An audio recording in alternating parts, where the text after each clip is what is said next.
Hello all, and welcome to this live session here we are sending to all of you guys around the world.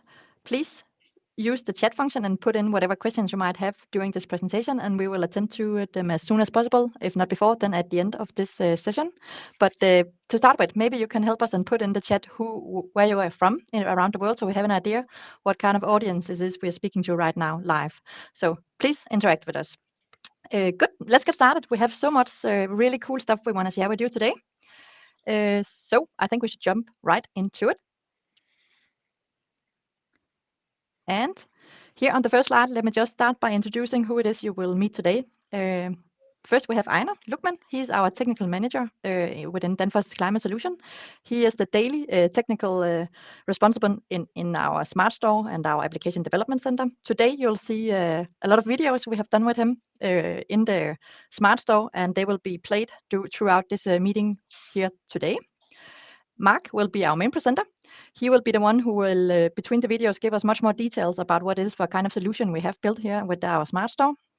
And I will be acting as a host for the meeting, so I will take good care of your questions and other interactions we will have with you guys. So please keep putting in, and I see a lot of you have already done so. I love it. So we both have colleagues from Turkey, sorry, not colleagues. We have guests from Dubai and Chile and Indonesia. So super exciting. Japan even. Very good. Exciting stuff. Good. Let's move ahead and get started. We have so much we would like to share with you because we are very excited and very proud, I can tell you, because here we are sharing with you the very first of its kind for us here in Danfoss. We have managed to build our smart store supermarket, so a real supermarket, the 365 Coop, as you can see here on the screen, that is built together in the same building together with our very own application development center. As you can see on the picture here, it is all into one building, but we will show you much more about this very exciting project we have here, all integrated into one building. What we now have here on this screen is actually basically what we will go through today in this call. We will try to take you through a small journey where we focus on 3 energy streams. We will focus on what's going on in a cooling grid, in the heating grid, and the electric grid.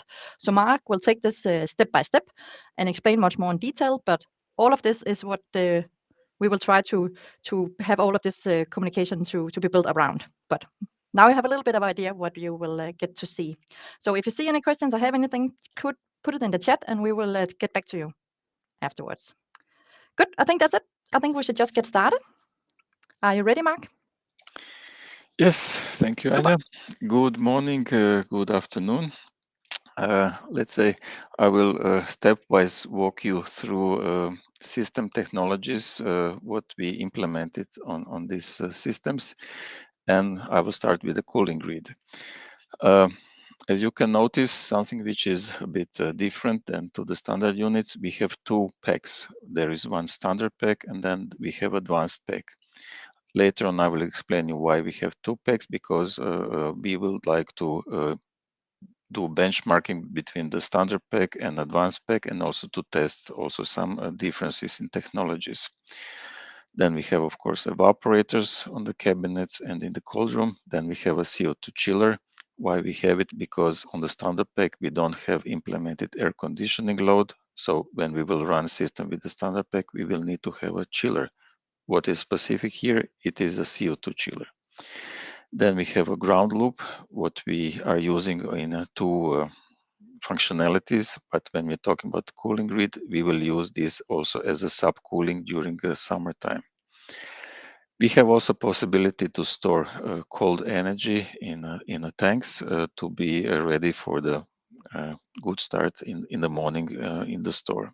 And yes, of course, we have air conditioning units. There are 2 units placed. One is for the supermarket area and another one is for the ADC. Now let's see in the next video what Einar did movie to introduce you to the store. From the Danfoss ADC demo room, we have a view into the store itself, where we have 11 cabinets with medium temperature, and we have 9 cabinets with a low temp. All of this is controlled by Adapt Cool with AKC control, AKV valves, our pressure and temperature sensors, and monitored by the whole Danfoss monitoring system. And how it looks looking from the top view. As you can see, it's a not a big store. It consists of course, cold rooms. One is low temperature, one is medium temperature cold room. Then we have low temperature cabinets, and then there are, let's say, 2 areas where we have medium temperature cabinets. What we also have implemented here are Danfoss gas detectors, which are connected to our system manager, where we are monitoring exactly what is the concentration of ppm CO2 in different areas. Of course, you need to have in each cold room, but also we are monitoring in the store, but also in some places where there is a possibility to have a leakage, and then of course you need to give alarm. This is for the security reason. Also, as a important to notice, we are measuring temperature in the store and also relative humidity. It's not just for the measurement, but also we are using this information to control real heat, depending on these informations to, of course, spend less energy if it's possible. Case controllers are from our quite famous range, AKCC55, single coil. In this case, we have 2 options. One is option without the display and the one with integrated display. Then on that controllers, both versions, you can connect different displays. One is without any buttons, one is with feature, what is quite nice. You can connect via Bluetooth to your application on iOS or Android, and then there is a third one where you have also Bluetooth, but also the setting buttons. This helps service technicians to get very good information what's happening locally in front of the unit, not to go to the system manager looking remotely what's happening. There is a quite a nice overview and also some internal logging. Of course, we have a safety feature in our network unit to prevent that some unexpected entrance through the Bluetooth will enter to your controller and maybe do some things what are not supposed to do. So there are also preventing measures how to protect our system. Actually, this controller has not only one function, but it can cover 9 different applications depending on what configuration you have around your cabinet or in the cold room. It's driven by our famous AKVP valve. It's a pulse width modulation expansion valve.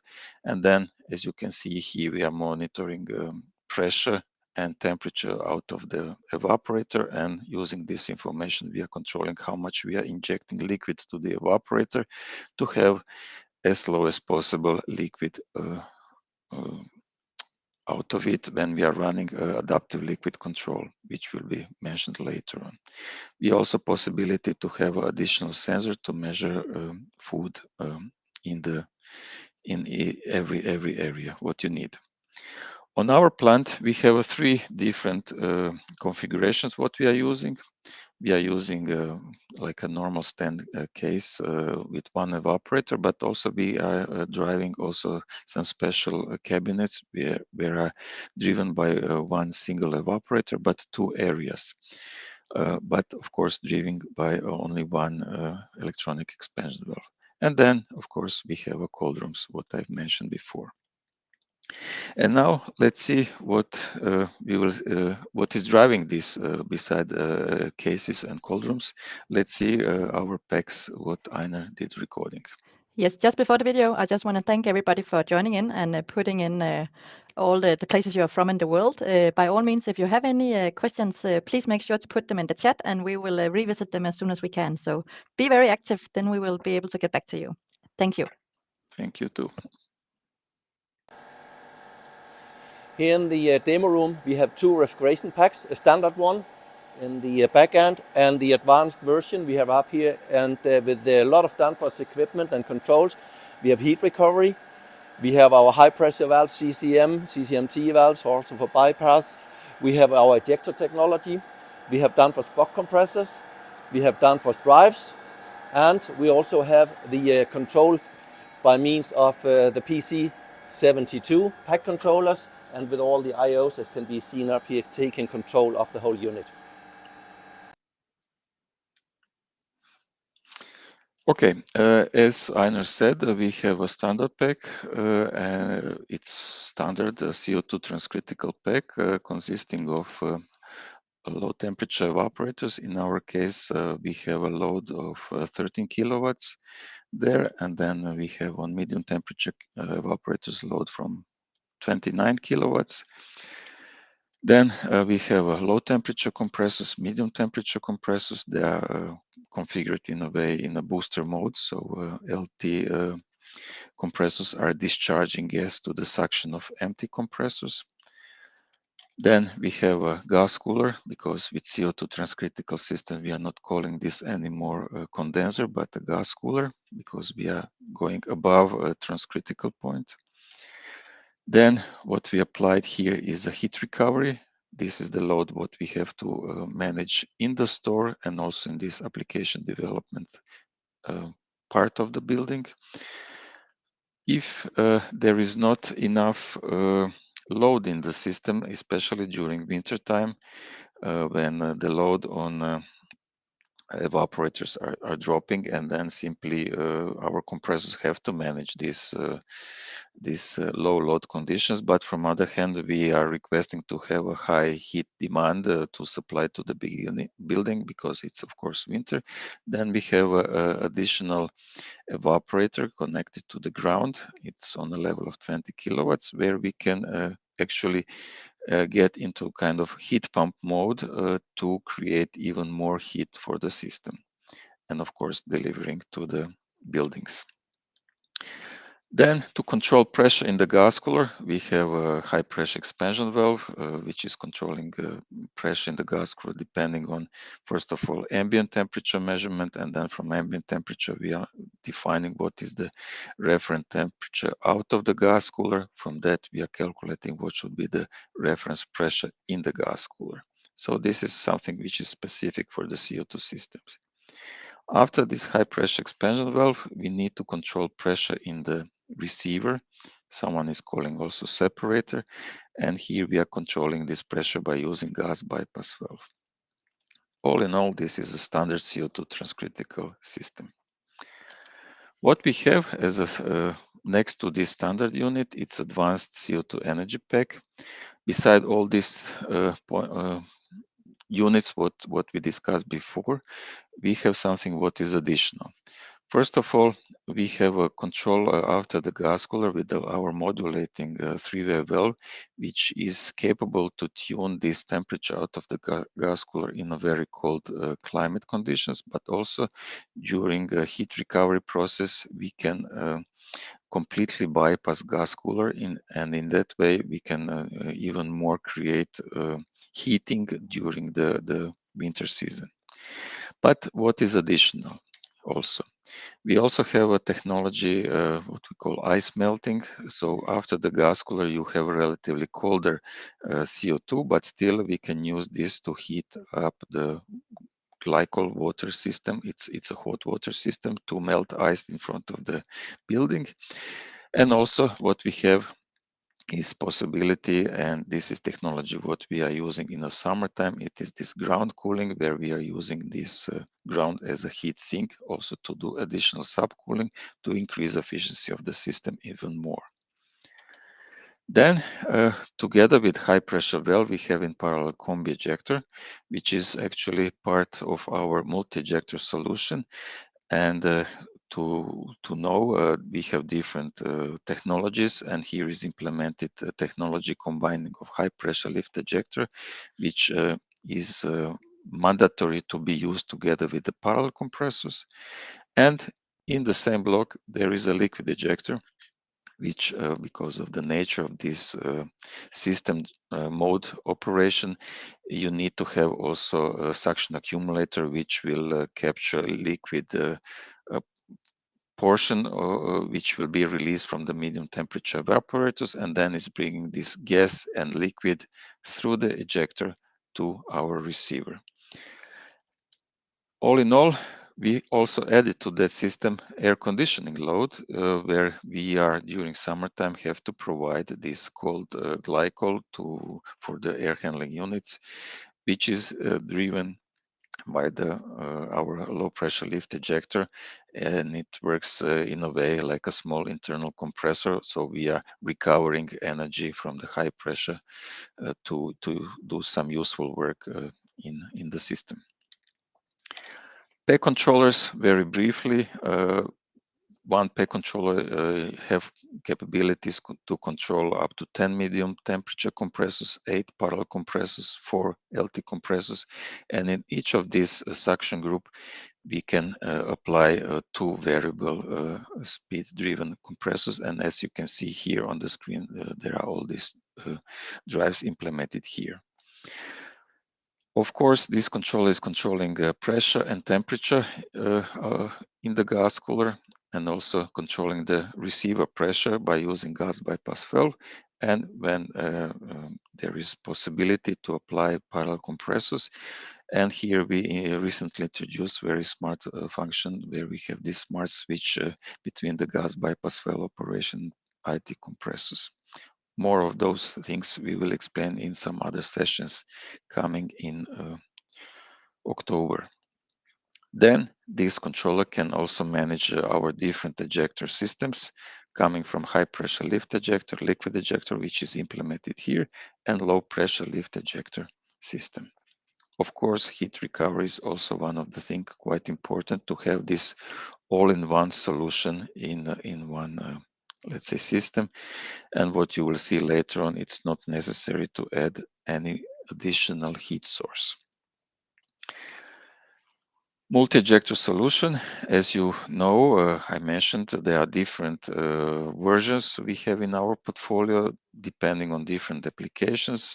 Once again, in our case, we use this combi ejector, which is a combination of HP technology and liquid ejector technology, or to have, let's say, 2 systems in one. And then there is also implemented low pressure lift ejector for this air conditioning load. Of course, this is a relatively small system, but if you have a bigger systems, then we can combine with much bigger blocks to manage these requirements. What we are very proud to say that recently BOC team joined Danfoss, and we of course implemented those compressors on our systems, and our idea was to show all possible options for CO2 systems. So in the standard system, we apply transcritical CO2 compressors,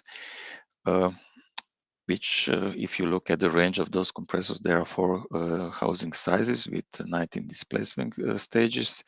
Then also on the subcritical, we implemented, let's say, standard compressors there, which are designed to withstand pressure on the suction side up to 40 bars. It's quite important to know when a CO2 system is without power supply because of some interruption, because of the heat getting into your system.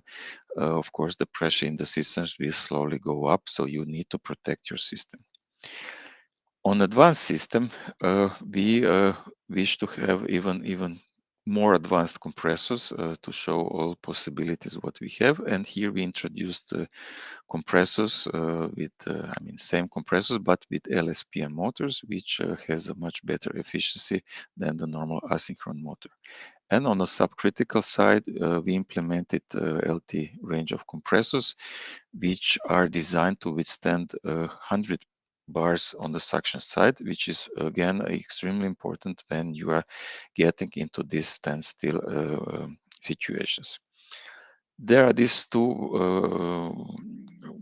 there are options for these 2 housing sizes with these pressures, but if you will need to have a bigger capacities, there is of course solution to use let's say, normal transcritical CO2 compressors, but with a special, let's say, motor. And in this case, this is ML version.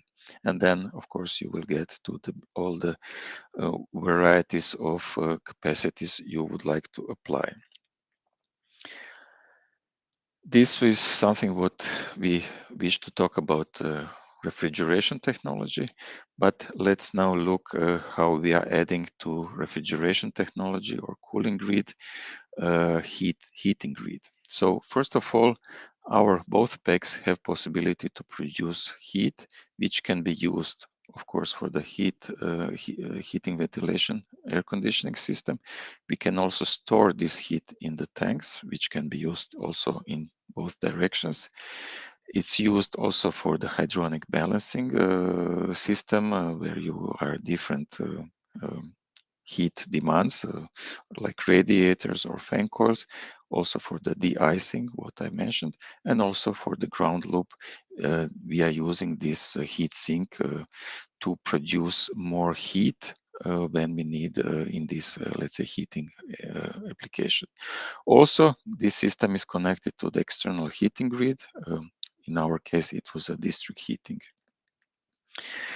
Let's now see how we are connecting refrigeration system to our unit, what we call a heat recovery unit. Let's look this in the next video. And just before we start the video, Mark, I just want to thank everybody for being so active in the chat. I can see I have combined 100 messages, so I'm totally overwhelmed. So thank you for that. Now I have an idea for where you all are from, so that's good. Please make sure to put in whatever questions or thoughts you have so we know what to pick up on topics going forward. So please put in whatever you have in mind in the chat so we can act upon it. Thank you. And now it's time for the video. Behind me, we have the Danfoss heat recovery unit, which is connected to the refrigeration packs, and we can recover all the excess heat from the systems. We can buy heat from the district heating if we need, and we can also sell back excess heat directly to the district heating system. It's controlled by a Danfoss ECL controller, and it's also monitored by the Danfoss heat meters.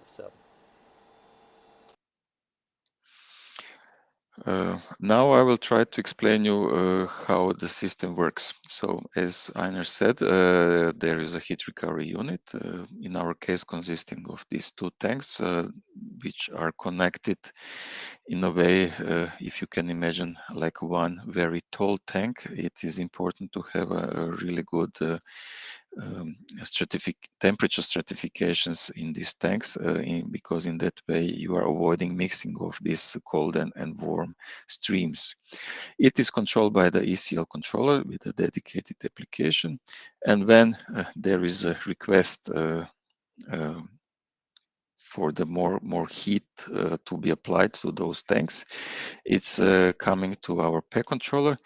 Pack controller is controlling either a standard unit to produce more heat or advanced unit to produce more heat. And then from one of those systems, you will have a heat recovered to your system. When you get this heat, of course, you have to provide this to the consumers, either air handling unit or fan coils or radiators. And in principle, our system is self-sufficient, and we are able to provide enough heat for the store itself, but also for this additional building what is next by. But what we also wished in with this system to show additional features what we have. It's an option. You can connect it to the external heat source. In our case, this is district heating, but also we have possibility to sell heat back to the, in this case, district heating. And of course, when we have a surplus in heat, for example, in summertime, there is no demand on our buildings, but still refrigeration system will work at the higher pressures because of higher ambient temperatures. We will definitely have a surplus in heat, and then we can resell this heat. This is one case. Another case is also, you will see we have possibility to do some, let's say, optimization of the system, and then look if we have a surplus in energy, what we are producing, to also generate more heat by using our pack units, and then deliver this to the district heating, and in that way reuse this energy in that way. But let's see how we are distributing this heat to the consumers first. Heat generated from the heat recovery unit is then distributed to this heating system, where we are controlling mixing loop and the heating system by ECL. We have a mixing loop for the radiator system, and we have also the Danfoss floor heating system, as can be seen here. So all the heat generated by the packs is used in our own heating system. Here you can see just two examples of how we are monitoring those controllers. On the left side, you see heat recovery unit, which is in this moment what we captured is charging heat in the tanks. There is not big demand for the consumers. There is no consumed energy from external source, because of course we have enough heat coming from our CO2 system. Of course, we are in this case for the moment we are not selling any heat. But then also in the let's say distribution area, this is one example of the mixing loop of the radiators. We are of course monitoring closely how to manage those systems. Let's look now how our air handling unit and chiller is managed. For the smart store, we have two air handling units, one for the store itself, this one, and another one for the ADC area, which is outside. The hot water we're getting from the heat recovery unit, the cold water for cooling from the chiller and the advanced pack. And the air handling unit is controlled by a Danfoss ECL controller, and also the fans are controlled by Danfoss drives. The ECL is controlling the mixing loops for hot water and the cold water, as can be seen over here, also with ABQM valves. And outside here we have the chiller, which is based on a Danfoss condensing unit, IC2 condensing unit, and we have built a heat exchanger on top of it. So that's for the comfort cooling. Yeah. So here on the scheme, you can see a chiller, what Einar just mentioned. Of course, intention is to produce cold water. We also have possibility to produce cold water with advanced CO2 energy pack. When advanced CO2 energy pack will be not in operation, but we will run with standard pack, then of course to produce cold water, this chiller, which is mounted on the roof, will be used for that purpose. How we are how we are utilizing this cold water, you can see here on this air handling unit. In this case, this one is for the moment in operation, and of course we are managing this temperature in the area. There is also a loop for the heating. There is a fan running. We have also a possibility to mix this return air and also to take fresh air. We also have a rotary wheel, which is in this particular moment not in operation, to have this energy recovery. And also we have exhaust fan, which will deliver this air out of the system. So these are technologies regarding heating and cooling, but let's see now regarding electrical grid what we have. We have photovoltaic source, which are mounted on the roof of the store connection. We also have connection to the grid, and here with the talking about grid, we are talking about smart grid, many features what we have today, but also what we are planning in the future will be implemented to have a utilization of our system in the best way as possible. Of course, this energy is used for all this equipment around in the system. For the moment, there is not installed yet a battery storage. First of all, we would like to learn how much energy we are producing with our photovoltaics and how actually we can reuse immediately on the store, and then if we have a surplus to store this energy, and then later on to reuse.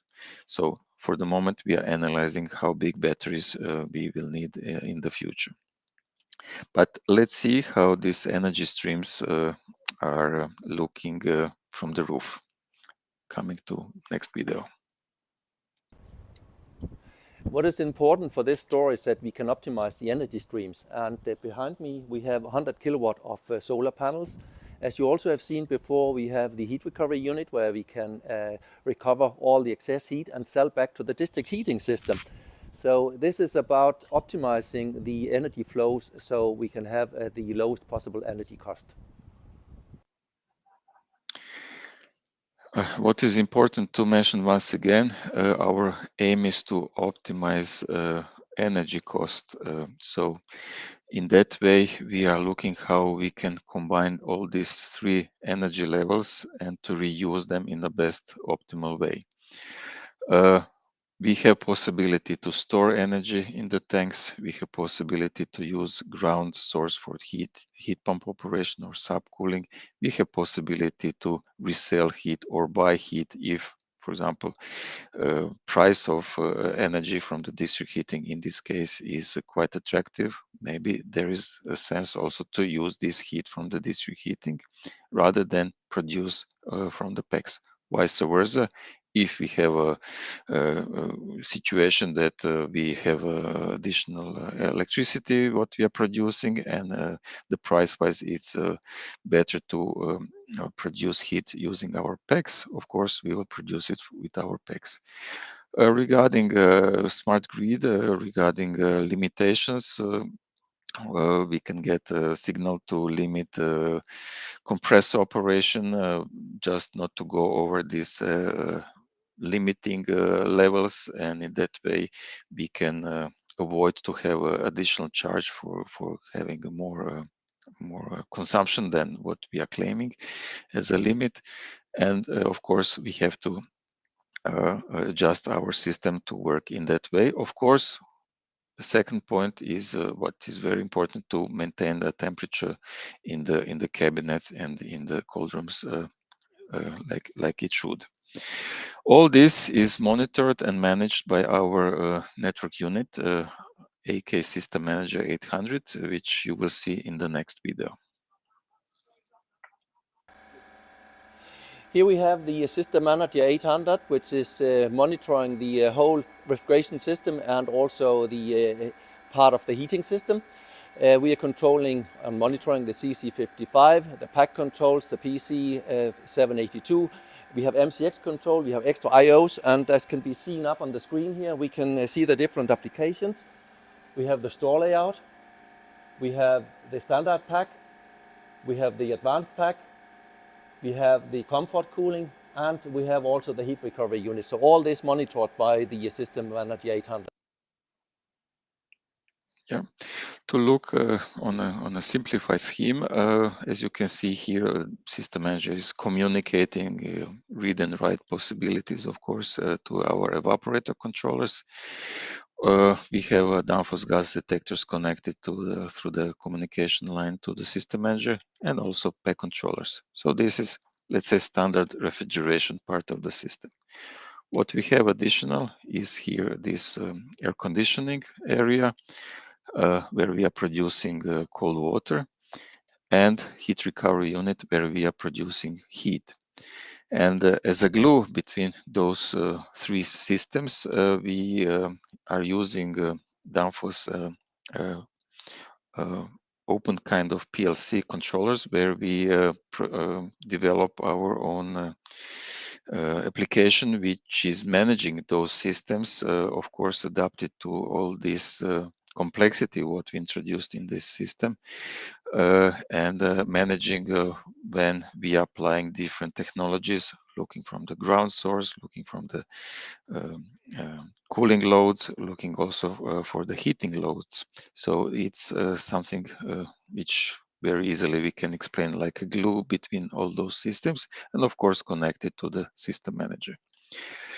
To know what is happening in the system and how to compare those systems and technologies, we have plenty of energy meters installed all around, like main meters, then many sub meters of different technologies, so we can identify how much we are consuming on almost every line.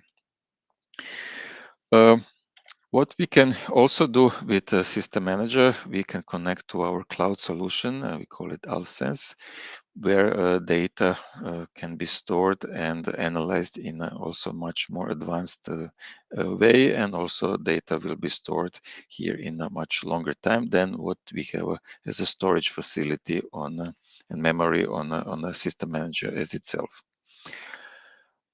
Besides screens, what you have seen from Einar in the video, there are possibilities. You can look directly in the system manager, all these history logs, what you define, you can define in different sampling rates. Here is example of some temperatures and pressures, what we have here.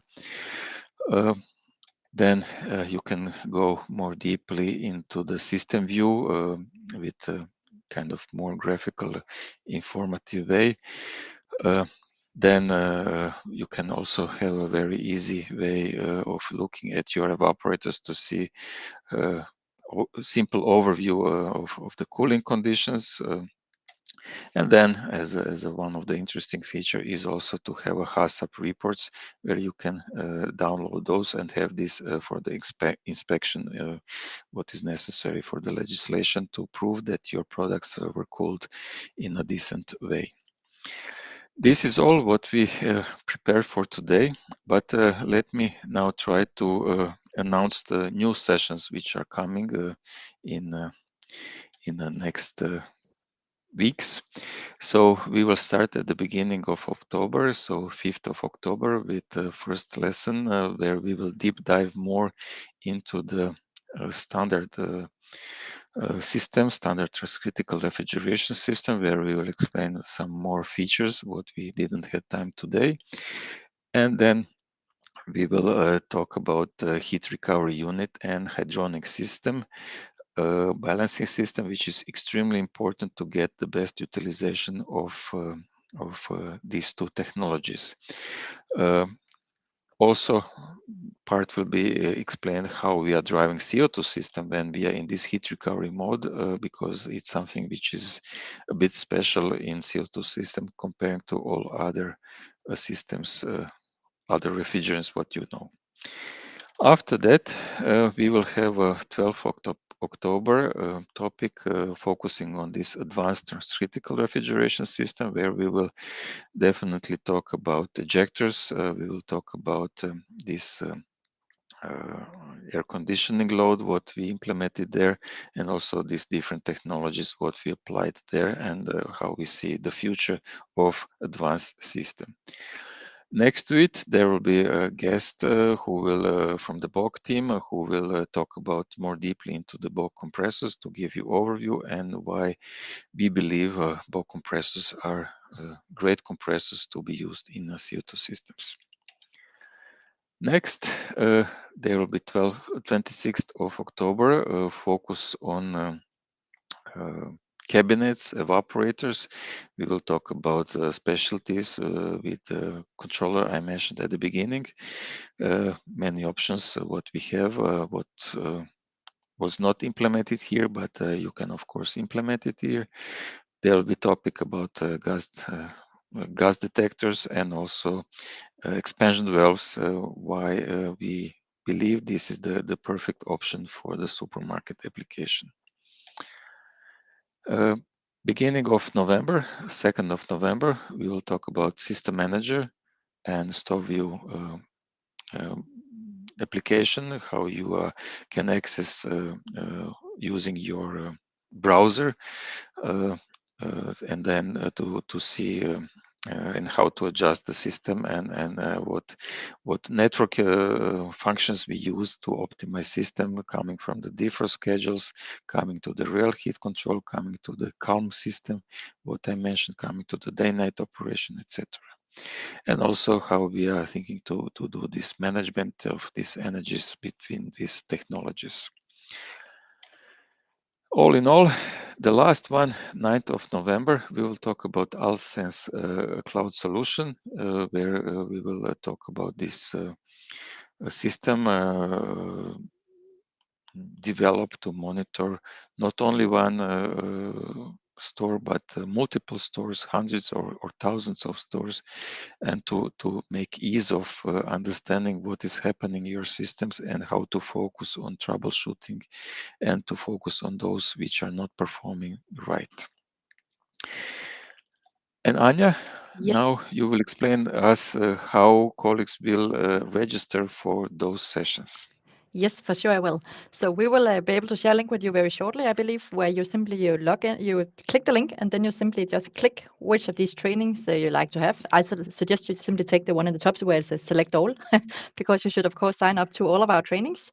Because if I may say so, this is exactly where you get a lot of very nice, more deep dive content. Because today is just a sneak peek, as you probably have seen, but I would really encourage you to sign up for all of these webinars that we will have here. They will also be recorded, so don't fear if you will miss out and not join. Don't worry, we will record them and we will share them publicly on our website. This is not the first time we have done this, so if you cannot wait until the 5th of October, then I encourage you already now to go in and visit our website. We have simply a website that is focusing on CO2 in general in food retail, where we are having our focus. I hope my colleagues will share a link to it here in the chat in a sec, so you can have a link to go in there directly into our CO2 website, because there is actually quite awesome content, if I may say so. We have a really nice CO2 brochure that Mark and many of my colleagues have created, the way I have a really good overview. And as you can see down the red button at the bottom here on this website is taking you to that one. Yes, so when you get the web link in here, you click there, and then you will be able to see the ONF24 trainings, and there is actually 9 of them that Mark have already performed, that is giving you really a good deep dive into all the different CO2 solutions that we have, that is made based on our mobile training unit, which is this training container that we have traveled the world with. And there's quite some nice videos that are deep diving both into ejectors, heat recovery unit, high pressure valves, and everything. So already now, if you cannot wait for 5th of October, go in there and visit them. And then I hope you will be prepared with a lot of questions that you could share with us when you join our live sessions there, starting from 5th of October. So we have a lot of exciting content for you. So please all come, join, and we will look forward to have a really nice dialogue with you.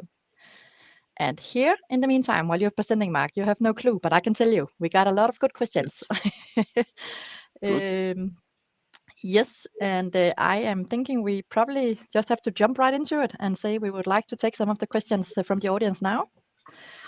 So we can see if we can answer them on the fly. And if we will not have time to go through all of the questions, then we of course will answer you after this call. We will then give you all a reply, because we have a lot of good questions coming our way. And let's see if I can, yes, we have the first question here on the screen, and I'll just read it out loud. In countries where temperatures are high, is it advisable to use the heat recovery unit? Do you want to take that, Mark? Yes, in our case, we have possibility to get heat out of the refrigeration system and not to release this heat to the ambient. And we have possibility to sell this heat to the district heating. In our case, we have this option by selling heat, of course, I mean, we will earn some money at the end of the day selling this heat back to the district heating.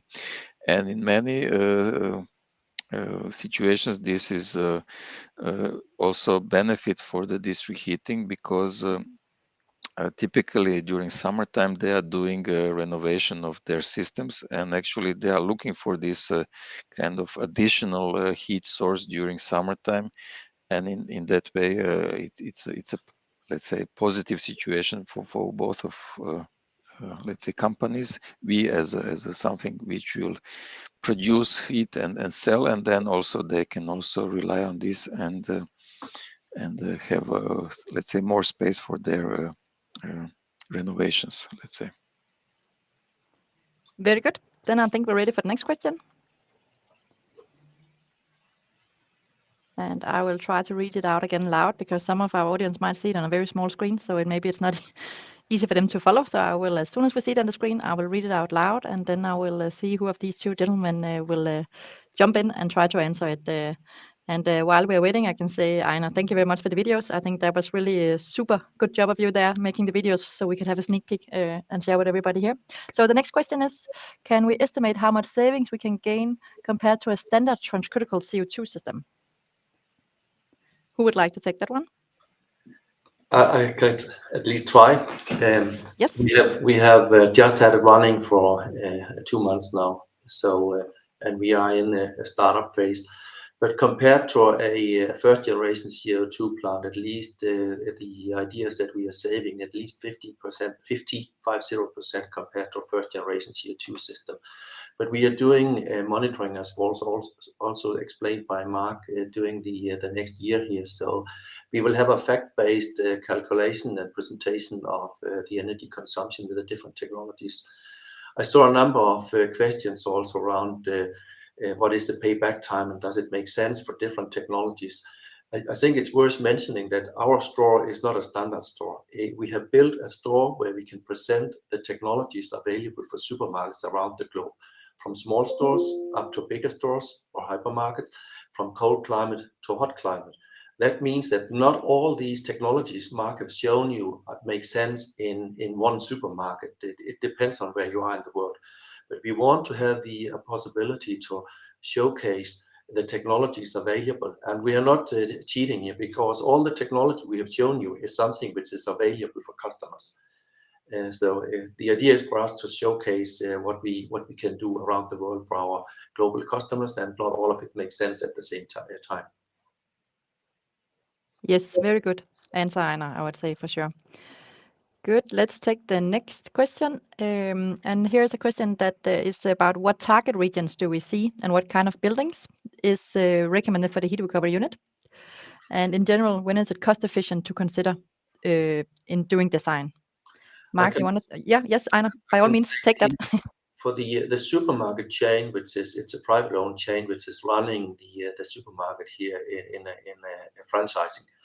But they have 12 different supermarkets, from a bigger supermarket to the smaller ones. And their calculation in Denmark, we have to say, is a payback time for the heat recovery unit between 3.7 and 3.8 years. And they have decided now to actually invest in heat recovery for every store they have. But again, as Mark was also mentioning, it depends on where you are in the globe and what kind of heat do you need, because we know in some countries you are not needing a lot of heat, especially not for heating the building. But it could be that you still need a lot of heat for hot tap water. And there it could also make sense that if you have a lot of heat or need in a certain, when you're starting up a store or you have a lot of cleaning to do, that you are utilizing a heat recovery unit. So it has to be calculated what kind of heat consumption you have at what temperatures. But at least I can tell you, if you're not recovering the excess heat, everything will be thrown out to the birds. And it's pretty easy to add a heat exchanger to a refrigeration system, a CO2 refrigeration system, to recover heat. I don't know if you have anything to add, Mark. Yes, to add, you have seen here we used, let's say, the most advanced heat recovery unit with all these options, what we would like to test and show to the customers. There are also, of course, options where you only have a heat recovery from CO2 system and deliver this heat to the consumers. So it's quite simple solution. We are running a lot of systems in I would say in Europe for the moment, where there are no additional heat source. So all the heat is provided from the refrigeration system. So in that case, you don't need this connection to the additional heat source, and of course, selling heat. So I mean, there are so many options, of course, depending also on capacity wise. how much heat you need, how much heat you can produce from your refrigeration system. So there are many options. So don't look this as the only option what you have seen today, but also we will explain this in the first session what will come at the beginning of October, all these options what we have, and maybe you will find something which is suitable for your systems.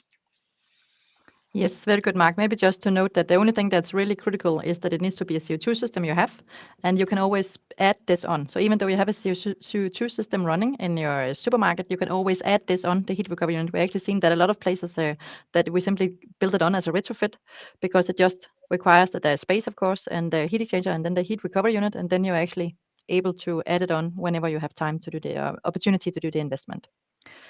Yes, we really expect a lot from this new opportunity with the heat recovery unit. Good. Then another question here, and that is a little bit more into the evaporator area. Yeah. Is there a reason why pulse width valves are used rather than stepper driven on evaporators? I'm saying we are not having one or the other, because we have stepper valves for our chiller, and if you have a application like a chiller, it definitely makes sense to have a stepper valve if it's a very small amount of refrigerant compared to the capacity. For the cabinets, the food retail cabinets, or even the rooms you see in supermarket, the pulse width valve we are using, the AKV valves, is actually a combined solenoid valve and a valve in one.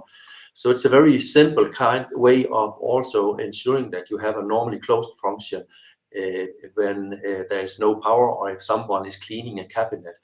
And this is at least something we see as a big plus for us. But perhaps you have more details to this one, Mark? Yes, you said perfectly that when you have plate heat exchangers, absolutely stepper valve is a better option.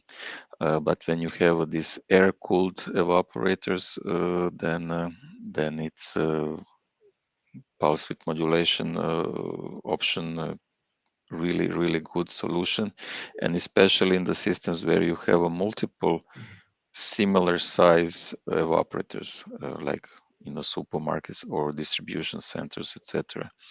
What I mean, and we have is it 30 years now, Einar, experience with those wells? I believe yes, more than 30 years. The So first valve was we, introduced in 1987. So yes, so absolutely.